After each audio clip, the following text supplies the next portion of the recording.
They hid in the safe room with their 4-year-old son Omer and their 6-year-old twins Arbel and Shachar. During their rampage, Hamas militants set fire to their house. Johnny texted his sister Renee, "They're here. They're burning us. We're suffocating." The whole family. 22Bet, Uganda's trusted legal bookmaker. Enjoy the best odds and best luck. Was burned alive to ashes, making DNA identification especially difficult. Off her breast and toyed with it. A second militant then raped her again, shooting her in the head while still inside her.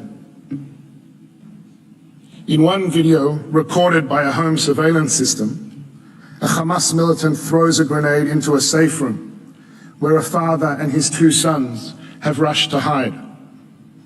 The father is killed. The 2 sons are injured and bleeding as a militant pulls them into the living room. One child can be heard screaming to his brother, "Why am I alive? I can't see anything. They're going to kill us." The militant casually opens the fridge, takes out a bottle and drinks. And then there is this recording from Kibbutz Mefalsim.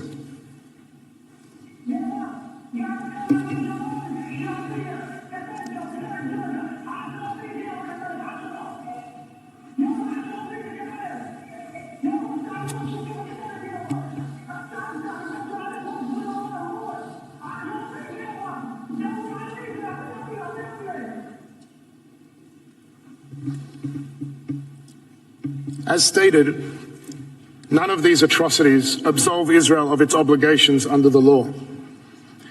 But they do enable the court to appreciate 3 core aspects of the present proceedings, which the applicant has obscured from view. First, that if there have been acts that may be characterized as genocidal, then they have been perpetrated against Israel. If there is a concern about the obligations of states under the Genocide Convention, then it is in relation to their responsibilities to act against Hamas's proudly declared agenda of annihilation, which is not a secret and is not in doubt. The annihilationist language of Hamas's charter is repeated regularly by its leaders, with the goal, in the words of one member of Hamas's political bureau, of the cleansing of Palestine of the filth of the Jews. It is expressed no less chillingly in the words of senior Hamas member Razi Hamad to Lebanese television on October 24th, 2023, who refers to the October 7th attacks, what Hamas calls the Al-Aqsa flood, as follows.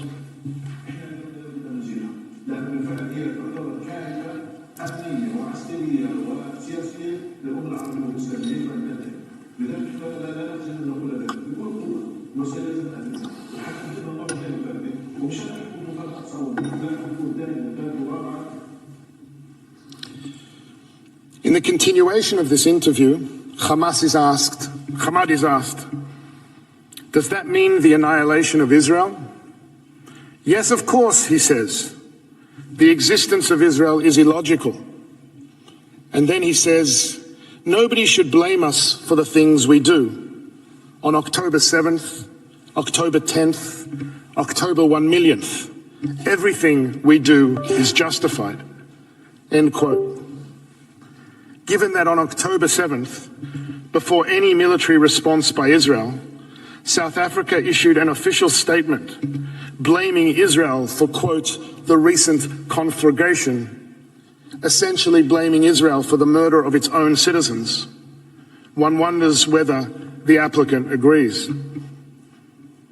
Second, it is in response to the slaughter of October 7th, which Hamas openly vows to repeat, and to the ongoing attacks against it from Gaza, that Israel has the inherent right to take all legitimate measures to defend its citizens and secure the release of the hostages. This right is also not in doubt It has been acknowledged by states across the world.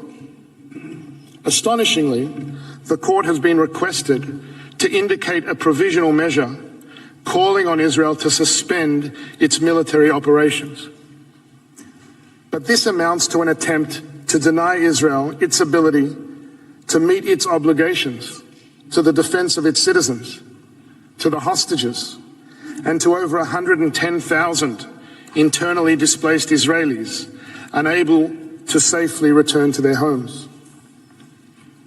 The applicant in its submissions to the court makes almost no mention of the ongoing humanitarian suffering of Israel's citizens at the hands of Hamas, and treats the hostages still held in captivity as barely an afterthought. But is there a reason these people on your screen are unworthy of protection?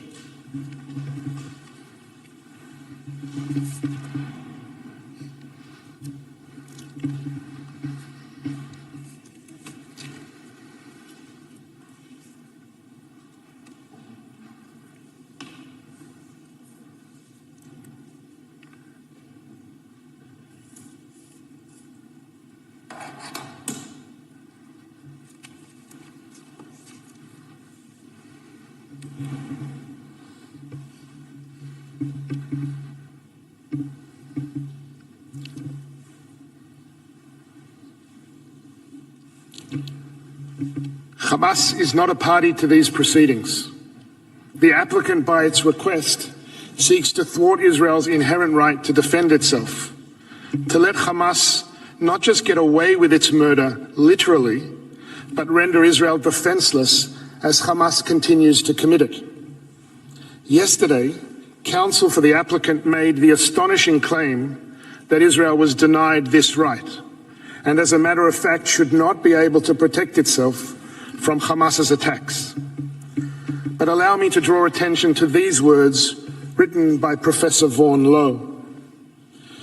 Quote, "The source of the attack, whether a state or non-state actor, is irrelevant to the existence of the right to defense. Force may be used to avert a threat because no one and no state is obliged by law passively to suffer the delivery of an attack." Israel agrees with these words, as I suspect would any sovereign state. If the claim of the applicant now is that in the armed conflict between Israel and Hamas, Israel must be denied the ability to defend its citizens, then the absurd upshot of South Africa's argument is this. Under the guise of the allegation against Israel of genocide, this court is asked to call for an end to operations against the ongoing attacks of an organization that pursues an actual genocidal agenda. An organization that has violated every past ceasefire and used it to rearm and plan new atrocities. An organization that declares its unequivocal resolve to advance its genocidal plans. That is an unconscionable request, and it is respectfully submitted that it cannot stand. Third, the court is informed of the events of October 7th because if there are any provisional measures that should appropriately be indicated here, they are indeed with respect to South Africa. It is a matter of public record that South Africa enjoys close relations with Hamas, despite its formal recognition as a terrorist organization by numerous states across the world. These relations have continued unabated even after the October 7th atrocities. South Africa has long hosted and celebrated its ties with Hamas figures, including a senior Hamas delegation that, incredibly, visited the country for a, quote, solidarity gathering just weeks after the massacre. In justifying instituting proceedings, South Africa makes much of its obligations under the Genocide Convention. It seems fitting then that it be instructed to comply with those obligations itself, to end its own language of delegitimization of Israel's existence, end its support for Hamas, and use its influence with this organization so that Hamas permanently ends its campaign of genocidal terror and releases the hostages. Madam President, members of the court, the hostilities between Israel and Hamas have exacted a terrible toll on both Israelis and Palestinians. But any genuine effort to understand the cause of this toll must take account of the horrendous reality created by Hamas within the Gaza Strip. When Israel withdrew all its soldiers and civilians from Gaza in 2005, it left a coastal area with the potential to become a political and economic success story. Hamas's violent takeover in 2007 changed all that. Over the past 16 years of its rule, Hamas has smuggled countless weapons into Gaza and has diverted billions in international aid, not to build schools, hospitals, or shelters to protect its population from the dangers of the attacks it launched against Israel over many years, but rather to turn massive swaths of the civilian infrastructure into perhaps the most sophisticated terrorist stronghold in the history of urban warfare. Remarkably, counsel for the applicant described the suffering in Gaza as unparalleled and unprecedented, as if they are unaware of the utter devastation wrought in wars that have raged just in recent years around the world. Sadly, the civilian suffering in warfare is not unique to Gaza. What is actually unparalleled and unprecedented is the degree to which Hamas has entrenched itself within the civilian population and made Palestinian civilian suffering an integral part of its strategy. Hamas has systematically and unlawfully embedded its military operations, militants and assets throughout Gaza, within and beneath densely populated civilian areas. It has built an extensive warren of underground tunnels for its leaders and fighters, several hundred miles in length, throughout the Strip, with thousands of access points and terrorist hubs located in homes, mosques, UN facilities, schools, and perhaps most shockingly, hospitals. This is not an occasional tactic.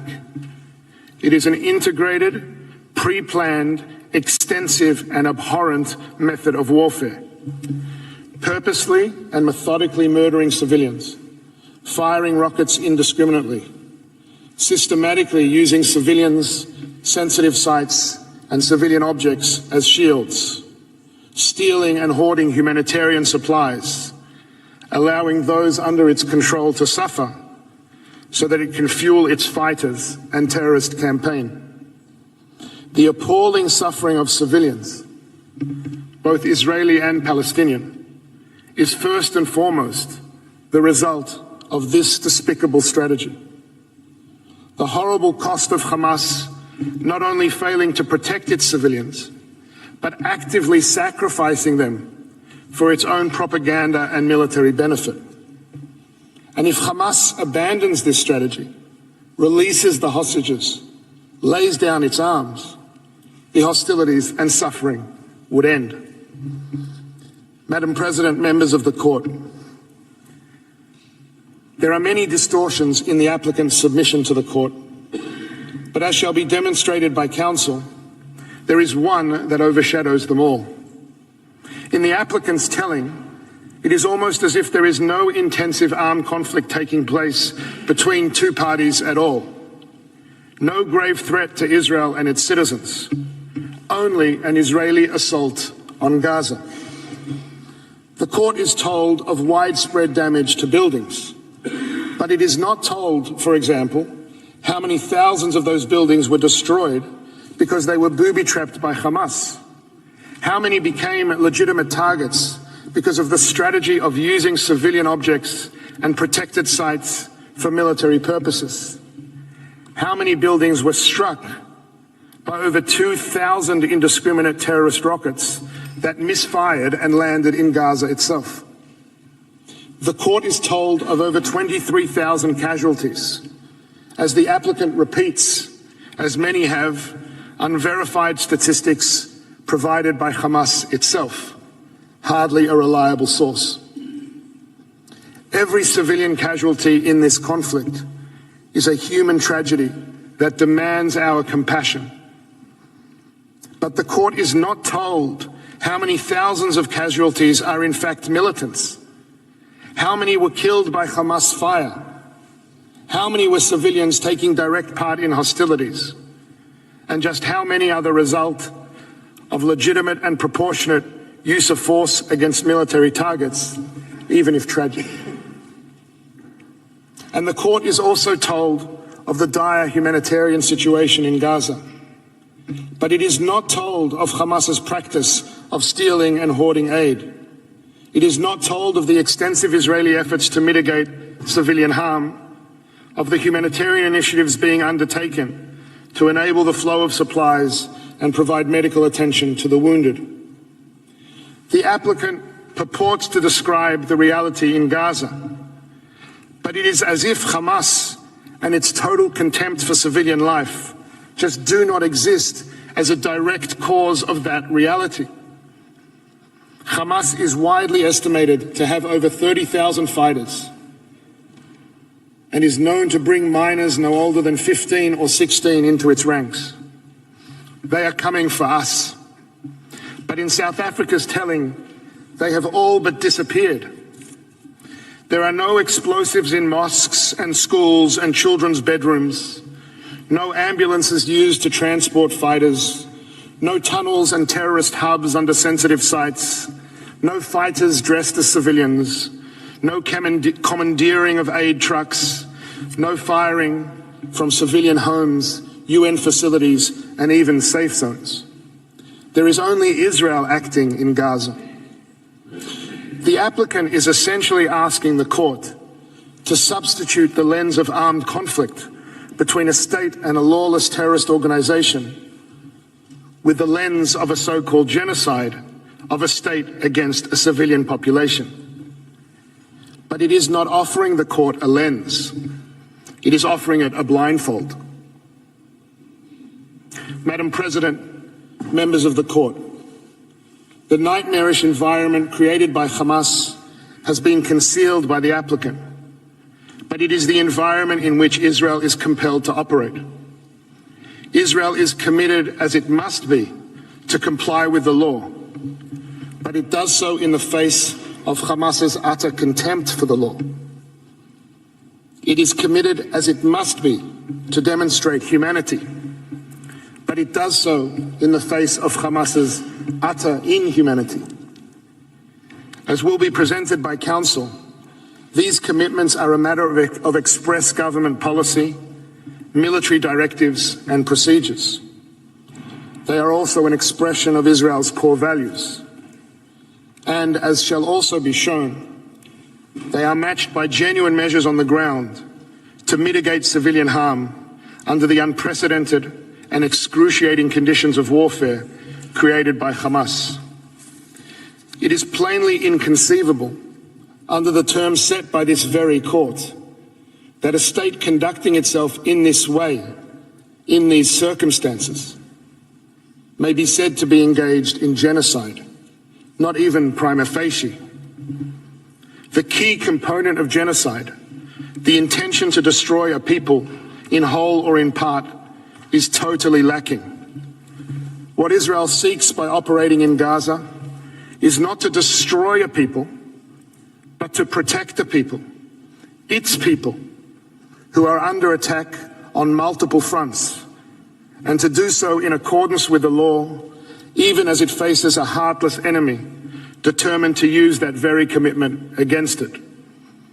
As will be detailed by counsel, Israel's lawful aims in Gaza have been clearly and repeatedly articulated by its Prime Minister, its Defense Minister, and all members of the War Cabinet. As the Prime Minister reiterated yet again this week, Israel is fighting Hamas terrorists, not the civilian population. Israel aims to ensure that Gaza can never again be used as a launch pad for terrorism. As the Prime Minister reaffirms, Israel seeks neither to permanently occupy Gaza or to displace its civilian population. It wants to create a better future for Israelis and Palestinians alike, where both can live in peace, thrive and prosper, and where the Palestinian people have all the power to govern themselves, but not the capacity to threaten Israel. If there is a threat to that vision, if there is a humanitarian threat to the Palestinian civilians of Gaza, it stems primarily from the fact that they have lived under the control of a genocidal terrorist organization that has total disregard for their life and well-being. That organization, Hamas, and its sponsors seek to deny Israel, Palestinians, and Arab states across the region the ability to advance a common future of peace, coexistence, security, and prosperity. Israel is in a war of defense against Hamas, not against the Palestinian people, to ensure that they do not succeed. In these circumstances, there can hardly be a charge more false and more malevolent than the allegation against Israel of genocide. The applicant has regrettably engaged in a transparent attempt to abuse the Convention's compulsory jurisdiction mechanism, and in particular, the provisional measures phase of proceedings, to bring under the purview of the court matters over which, in truth, it lacks jurisdiction.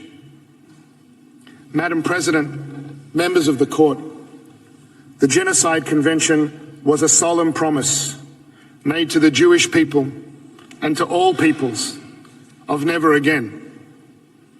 The applicant, in effect, invites the court to betray that promise. If the term genocide can be so diminished in the way that it advocates, if provisional measures can be triggered in the way that it suggests, the Convention becomes an aggressor's charter. It will reward, indeed encourage, the terrorists who hide behind civilians at the expense of the states seeking to defend against them. To maintain the integrity of the Genocide Convention, to maintain its promise and the court's own role as its guardian, it is respectfully submitted that the application and request should be dismissed for what they are, a libel designed to deny Israel the right to defend itself according to the law from the unprecedented terrorist onslaught it continues to face, and to free the 136 hostages Hamas still holds. I thank you for your kind attention. May I ask, Madam President, that you call Professor Shaw to the podium. I thank the co-agent of Israel for his statement, and I now invite Professor Malcolm Shaw to take the floor. You have the floor, Professor Shaw.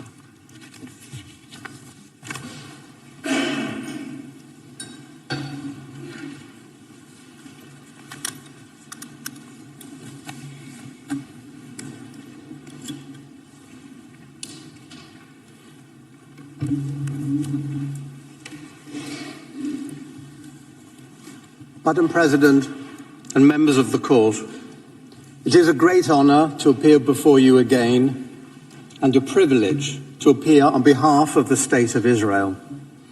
It is my task today to address the issues falling within the general categories of prima facie jurisdiction and the preservation of alleged rights sought to be protected. However, I would like first to make a preliminary comment about the key question of context, which constitutes the framework for the consideration of this request for the grant of provisional measures. South Africa casts its net widely. In its application, it uses the word context many times. In particular, it declares that it is important to place the acts of genocide in the broader context of Israel's conduct towards the Palestinians during its 75-year-long apartheid. Leaving aside the outrageous nature of that statement, why stop at 75 years? Why not refer to 1922 and the approval by the Council of the League of Nations of the British Mandate? Or 1917, the proclamation of the Balfour Declaration? Maybe also include the entry into the land of Israel of the Israelite tribes some 3,500 years ago. No. The immediate and proximate context for the specific allegations of genocide claimed by South Africa lies in the events of the 7th of October, when Hamas militants and other armed groups and individuals stormed into the internationally recognized sovereign territory of Israel and committed acts of barely credible atrocity. It was these events that truly constitute the real context for South Africa's allegations. Indeed, such acts may be seen as the real genocide in this situation. As the President of the European Commission put it on the 19th of October, there was no limit to the blood Hamas terrorists wanted to spill. They went home by home. They burned people alive. They mutilated children and even babies. Why? Because they were Jews. Because they were living in the state of Israel. And Hamas's explicit goal is to eradicate Jewish life from the Holy Land. These terrorists, supported by their friends in Tehran, will never stop. And so Israel has the right to defend itself in line with humanitarian law. Of course, these atrocities do not justify violations of the law in reply, still less genocide. But they do justify, mandate even, the exercise of the legitimate and inherent right of a state to defend itself, as enshrined in the UN Charter and under customary international law. To put an end to the continuing attacks against it and to prevent them from succeeding. A threat that has been made explicitly by Hamas and repeated, and it is thus real and imminent. This context is critical, for it shows that the true nature of the situation as it has unfolded, particularly the 7th of October, is that of an armed conflict. A heavily armed militia and its allies precipitated egregious hostilities, and the consequences lie everywhere. The point is this: armed conflict, even when fully justified and conducted lawfully, is brutal and costs lives, particularly when the militia in question specifically targets civilians and civilian facilities, and when it is patently unconcerned about causing civilian casualties on its own side. The conflict is also regulated by law, the rules and principles of international humanitarian law under the Hague Regulations, the Geneva Conventions of 1949, and customary international law. These are well developed and applicable and are fully respected by Israel. Such rules cover permitted activities under international humanitarian law, where civilian damage and loss, always to be regretted, are caused in the legitimate pursuit of military objectives through to the violation of the law, being grave breaches of the Geneva Conventions and up to war crimes and crimes against humanity. However, the only category before this court is genocide. Not every conflict is genocidal. The crime of genocide in international law and under the Genocide Convention in international law is a uniquely malicious manifestation. It stands alone amongst the violations of international law as the epitome and zenith of evil. It has been described correctly as the crime of crimes, the ultimate in wickedness.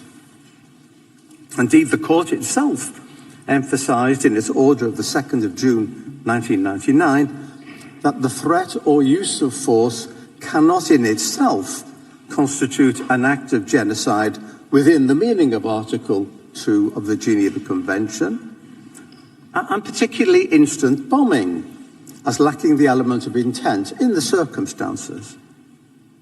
To put it another way, if claims of genocide were to become the common currency of armed conflict, whenever and wherever that occurred, the essence of this crime would be diluted and lost. I turn now to the question of the prima facie jurisdiction of the court in the matter before us. Article 9 of the Genocide Convention, to which both states are parties without reservation, makes the court's jurisdiction conditional on the existence of a dispute relating to the interpretation, application, or fulfillment of the convention. And the relevant date for determining the existence of such a dispute is the date on which the application is submitted to the court. Whether or not a dispute in these terms exists at the time of the filing of the application is a matter for objective determination by the court. It is a matter of substance and not a question of form or procedure. The court will take into account, in particular, any statements or documents exchanged between the parties, as well as any exchanges made in multilateral settings, the court has said. The key point here is the use of the term exchange between the parties. Unilateral assertion does not suffice. There needs to be some element of engagement between the parties. The element of interchange and bilateral interaction is required. A dispute is a reciprocal phenomenon. This point has been consistently noted by the court. For example, the court reaffirmed in the Myanmar case the view that it had expressed earlier, that in order for a dispute in the sense of Article 9 to exist, it must be shown that the claim of one party is positively opposed by the other. The court further referred in the Marshall Islands cases to the need that the respondent should not be deprived of the opportunity to react before the institution of proceedings to the claim made against its own conduct. Where a state makes an assertion concerning the conduct of another state, it must thus give the latter a reasonable opportunity to respond before resorting to litigation, particularly in a matter of such severity as an accusation of genocide, and particularly before a court of this standing. And it behoves that state to provide supporting evidence of some credibility. Here, South Africa cites only a couple of general public statements by Israel, referencing merely a press report by Reuters and a publicity release from the Israeli Ministry of Foreign Affairs. These responses were not addressed directly or even indirectly to South Africa. There is no evidence of positive opposition as required by the court. Further, South Africa cites no relevant exchange between the parties, which would be the normal fashion for the expression and determination of a dispute between states. This actually typifies how South Africa has approached this matter. It seems to believe that it does not take two to tango. It is sufficient if one state determines there is a dispute, leaving the other party flummoxed. Professor Dugard explains that South Africa had voiced its concerns in the Security Council and in public statements, and had further referred the matter to the International Criminal Court. At that point, he says, it became clear there was a serious dispute between the two states. The court has emphasized that in the case of statements made by one state in a multilateral forum, the court must give particular attention inter alia to the content of a party statement and to the identity of the intended addressees in order to determine whether that statement, together with any reaction thereto, show that the parties before it held clearly opposite views. South Africa's actions were insufficient. Indeed, in the Marshall Islands cases, the court, referring specifically to a statement made at a conference, noted that it did not call for a specific reaction by the UK, and thus no opposition of views can be inferred from the absence of any such reaction. Specific reaction. It is thus disingenuous for Professor Dugard to conclude that Israel must have been aware from South Africa's public statements, démarche and referral to the ICC of Israel's genocidal acts, that a dispute existed between the two states. This is not a dispute, it is a unispute, a one-sided clapping of hands.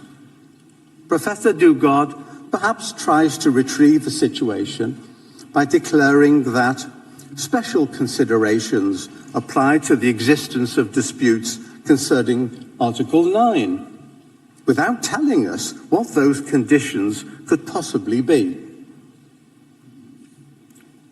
We come now to the rather bizarre story of the exchange of note verbal.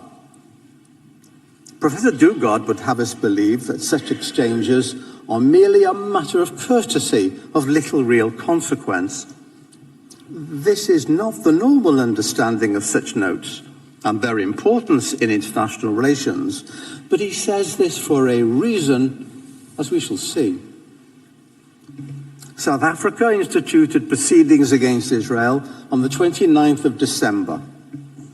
In its long recital, the application notes that on the 21st of December, South Africa sent a note verbal to Israel, raising its concerns about genocide in Gaza. The application further states that Israel has not responded directly to South Africa's note verbal. This is incorrect. Israel did indeed respond that very day, informing South Africa that the note verbal has been forwarded to Capital and that a response was expected shortly. South Africa confirmed the next day that it had received the message.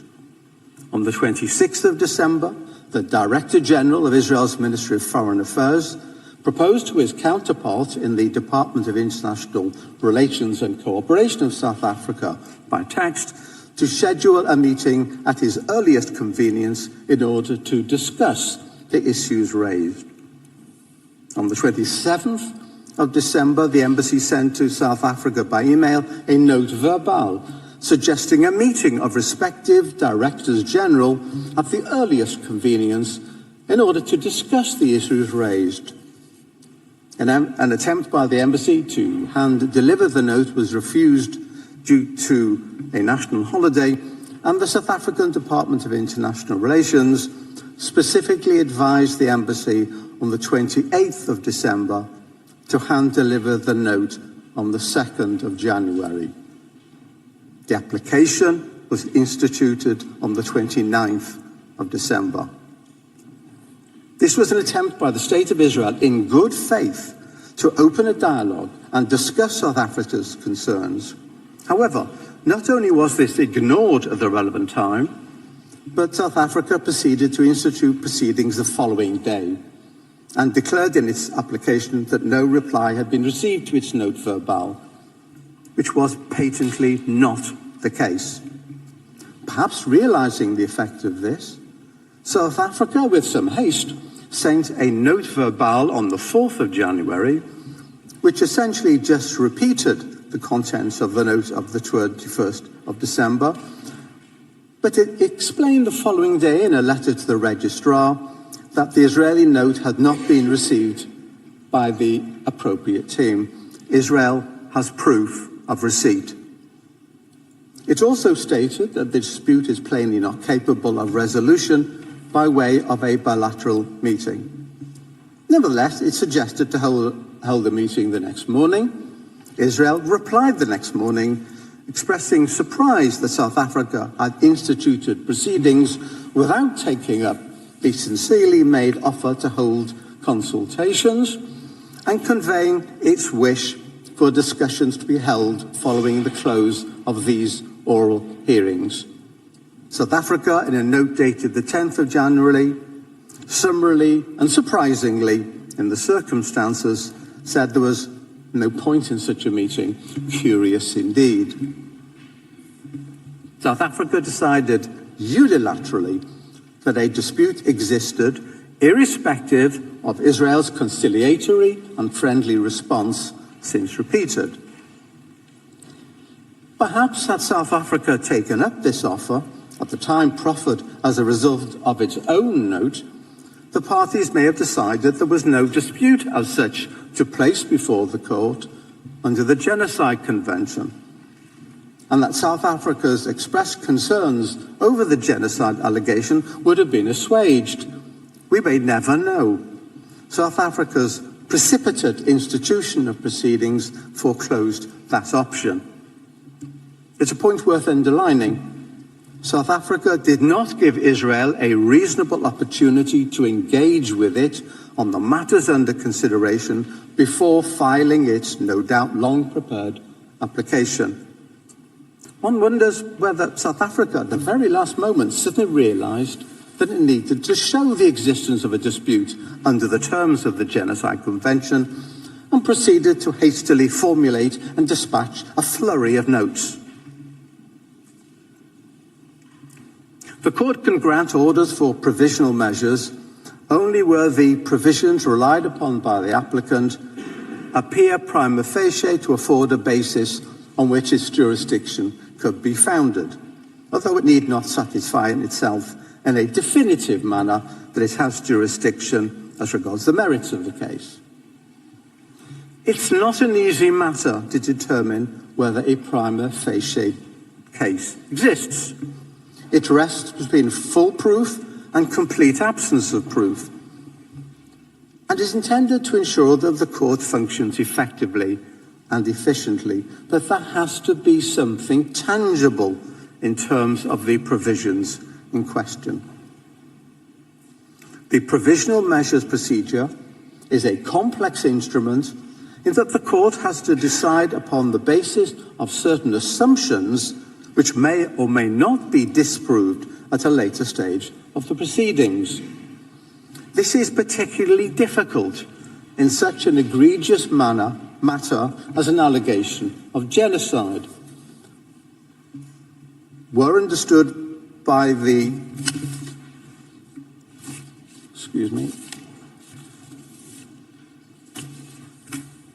right, I've lost a page.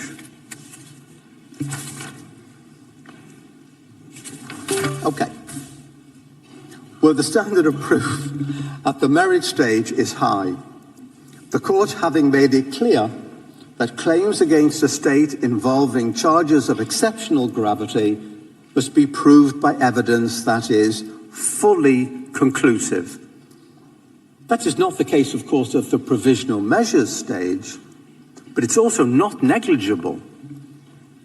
The court is asked to grant, in this case, a number of measures that in effect assume that the party in question is committing genocide. As Mr. Staker will show later this morning, mud is thrown at a stage before conclusive proof, and it may stick even if the accusation is comprehensively disproved at the merits phase, as we expect. A serious political and security price may be paid by the grantee of such measures, even though it may later be shown to be completely unwarranted. This must surely require that the court acts with caution and understanding, particularly in evaluating the components of the allegation in law. Provisional measures are intended to constitute a shield and not a sword, to preserve, not undermine, rights. We have shown that one element of Article 9, that of the need to demonstrate the existence of a dispute, as understood by the court in the light of its case law, is lacking. The second element concerns the question as to whether the act complained of by the applicant can be seen as falling within the provisions of the Convention. The court has noted that only at the merit stage can it be determined whether the provisions in question of the Convention have been violated. To accomplish this, the necessary specific intent to destroy in whole or in part a national, ethnical, racial or religious group as such has to be proved.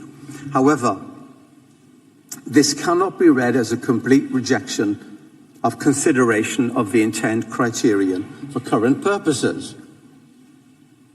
The court in the Myanmar case noted that a finding of violations at the merit stage notably depends on the existence of intent, notably, not exclusively. Myanmar is not a ruling that intent is irrelevant in a consideration of prima facie jurisdiction. It is a ruling that in conclusion as to whether or not violations have actually occurred is a matter for the merits which notably depends on an assessment of intent. This clearly leaves open the possibility that intent is indeed a factor in determining prima facie jurisdiction in provisional measures proceedings. This also comports with the logic of the situation. The Act's elements of the definition of genocide are listed in Article 2, and for present purposes there is no need to go through them. The issue is this: what determines the existence of the crime of genocide in whole or in part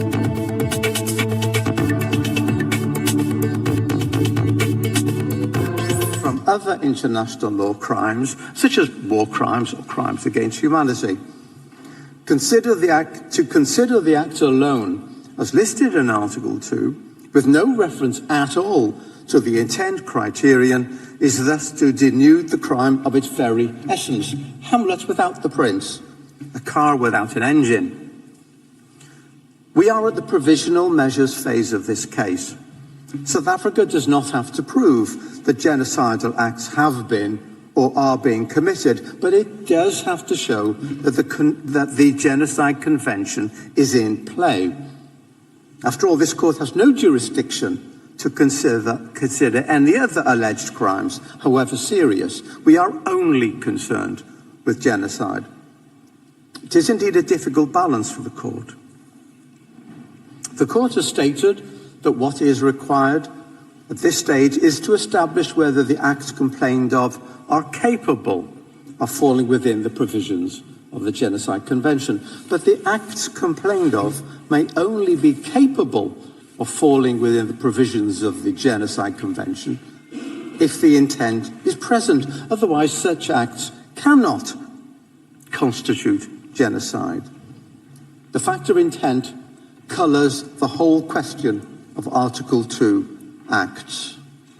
In other words, that there is prima facie evidence that the acts that may fall within the Convention, necessarily importing the intent element, have been established as such. South Africa accepts the need to demonstrate intent. It referred to the concept of specific intent in its application, both generally and in the specific context of its discussion of the court's prima facie jurisdiction in provisional measures proceedings. Indeed, South Africa placed a considerable emphasis upon intent in its pleadings yesterday by Ms. Hassim. Mr. Engu Kaitobi devoted his whole pleading to this requirement. As far as the acts are concerned in this case, there is little beyond random assertions to demonstrate that Israel has or has had the specific intent to destroy, in whole or in part, the Palestinian people as such. The intention, faced with the 7th of October atrocities and the continuing rocket fire and incarceration of the hostages on the part of Israel to act in order to defend itself so as to terminate the threats against it and rescue the hostages, certainly exists. The intent to deal with the armed militants of Hamas and other such groups is undeniable. Were it the case, which we deny, that Israeli forces have transgressed some of the rules of conflict, then the matter will be tackled at the appropriate time by Israel's robust and independent legal system. But that is not the intent to destroy all or part of a people as such. Israel's actions in restricting its targeting practices to attack military personnel or objectives in accordance with international humanitarian law in a proportionate manner in each case, as well as its practice of mitigating civilian harm, such as by forewarning civilians of impending action by the unprecedented and extensive use of telephone calls, leafleting, and so forth, coupled with the facilitation of humanitarian assistance, all demonstrate the precise opposite of any possible genocidal intent. South Africa, in seeking to discover the necessary intent, presents a distorted picture. It misunderstands the nature and provenance of certain comments made by some Israeli politicians. Let me try and explain the big picture. Israel possesses a clear and effective structure of authority with regard to governmental decision. The war against Hamas is managed on behalf of the government by two central organs: the Ministerial Committee on National Security Affairs and the War,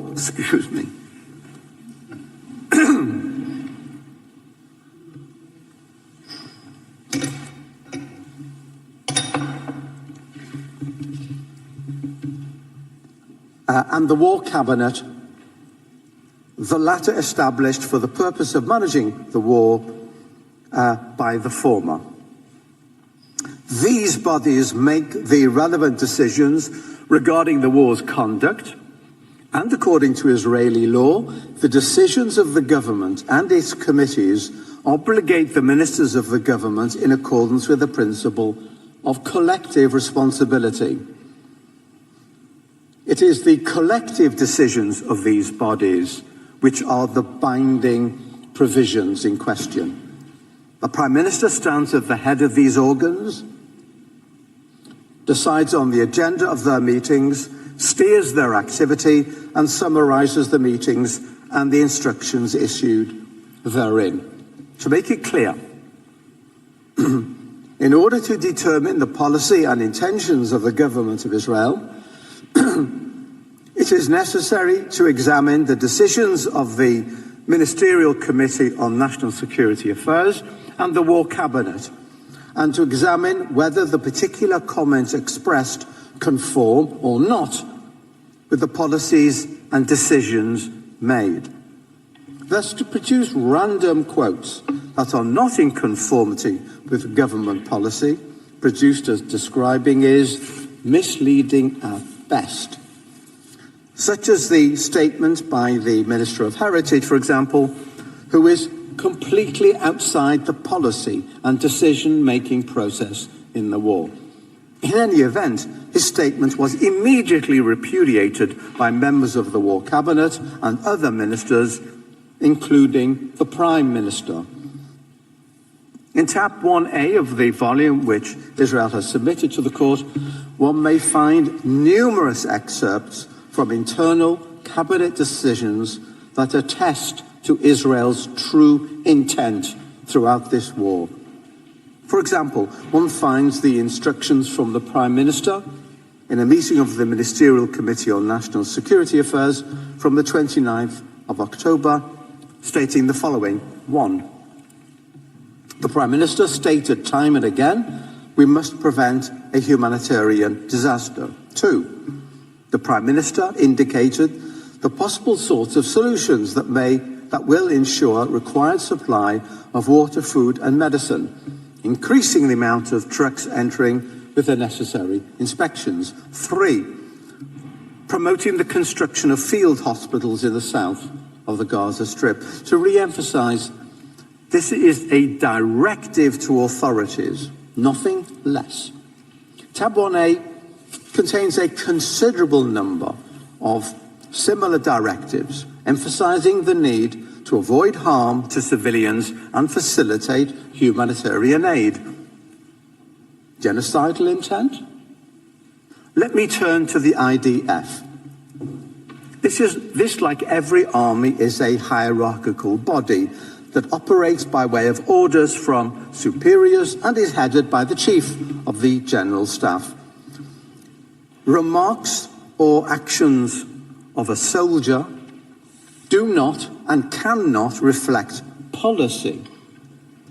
In tab 1B, one may find a daily operational directive, which I understand is repeated day by day, issued by the Operations Directorate of the IDF, stating that attacks will be solely directed towards military targets while adhering to the principles of distinction, proportionality, and the obligation taking precautions in attacks in order to reduce collateral damage. This is a directive that binds all IDF forces. It continues by stating that the laws of armed conflict allow destruction to civilian property only when there is a military necessity to do so, and prohibit harm to property for deterrence purposes only, or for the purpose of punishment, individual or collective. It emphasises that it is necessary to treat enemy civilians with respect.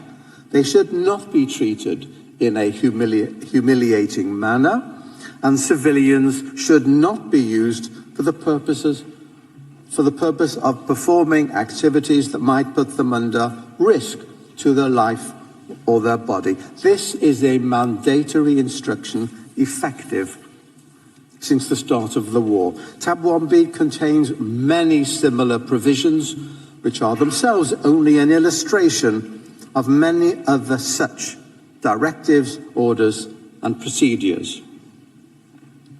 Further, on the 28th of October, the Prime Minister publicly declared that the IDF is doing everything possible to avoid harming those not involved. While on the 18th of November, he declared that, first of all and above all else, Israel acts according to the laws of war. This is how our army works.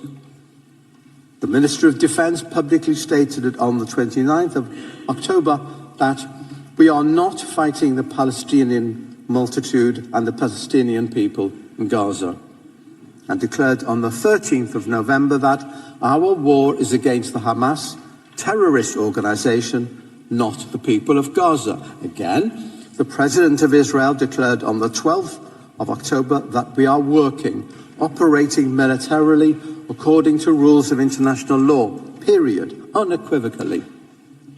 We have collated numerous such statements by the President, by the Prime Minister, by the Minister of Defence, by the IDF spokesperson and others in tab 2 of our volume.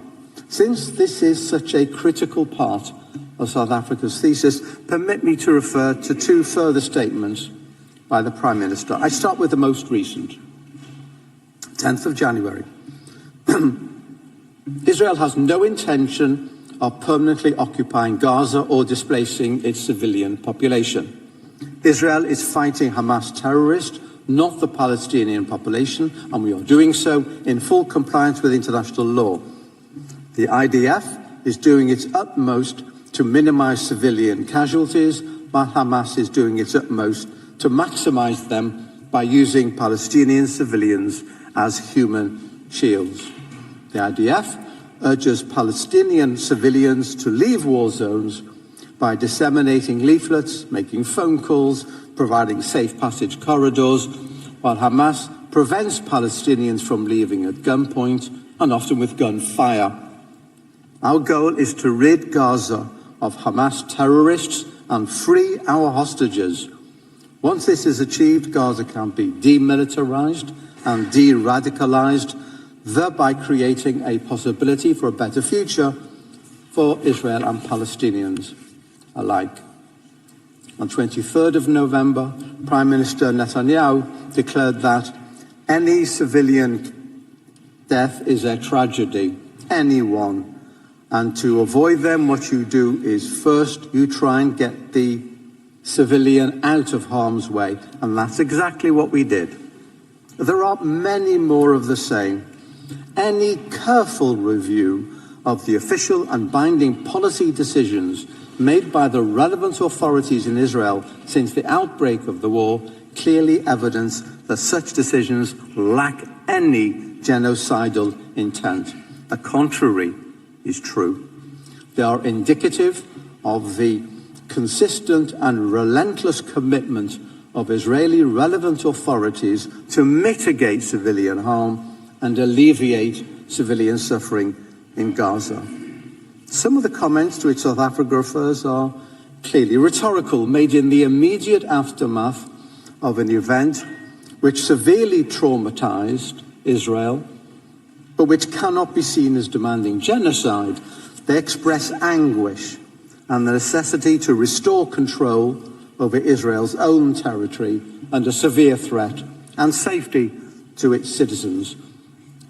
As Judge Tomka has noted, sometimes statements are made which are nothing more than a part of the recent wartime rhetoric, intending to put the blame and shame on the other side. Not to be totally ignored, but not to be ascribed an importance which belies how and when they were made, nor of legal significance.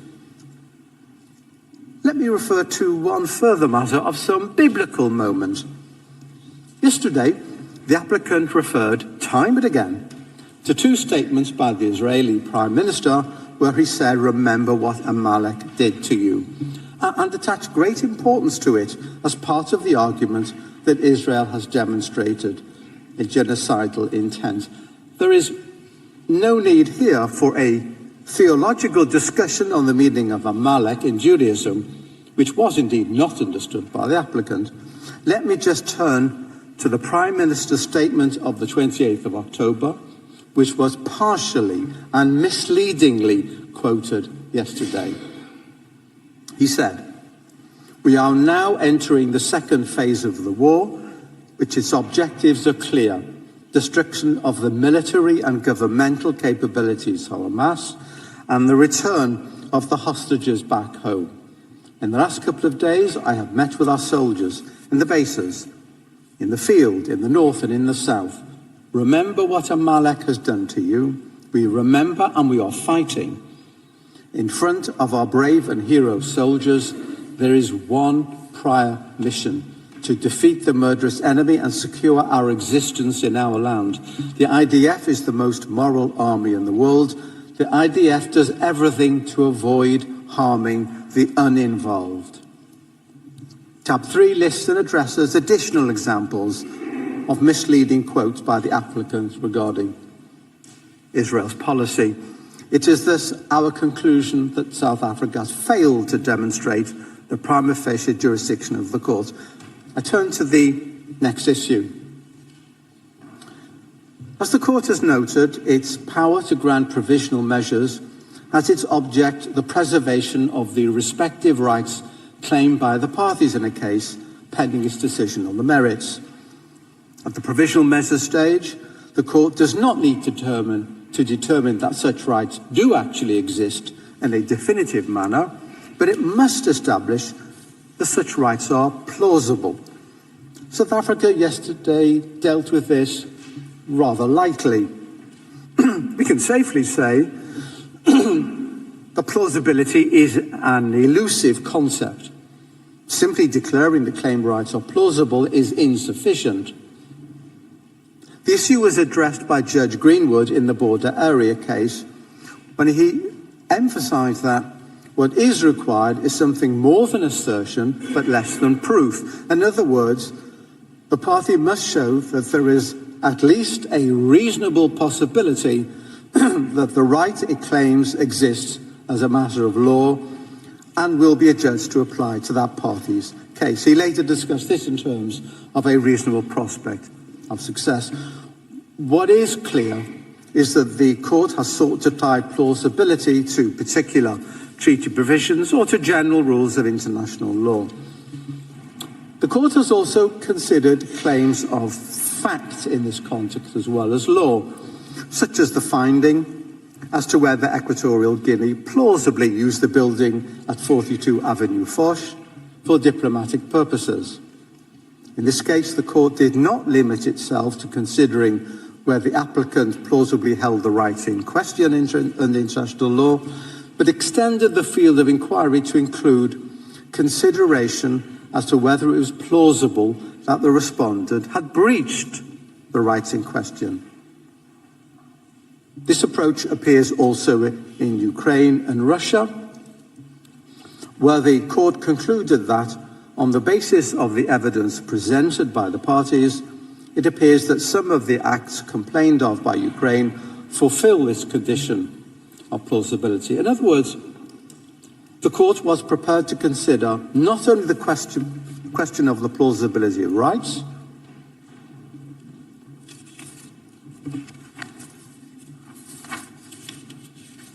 well, some has shuffled my papers.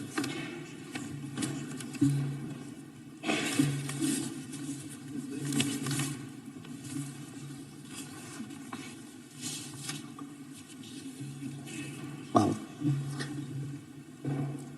but also the question of the possible breach of such rights.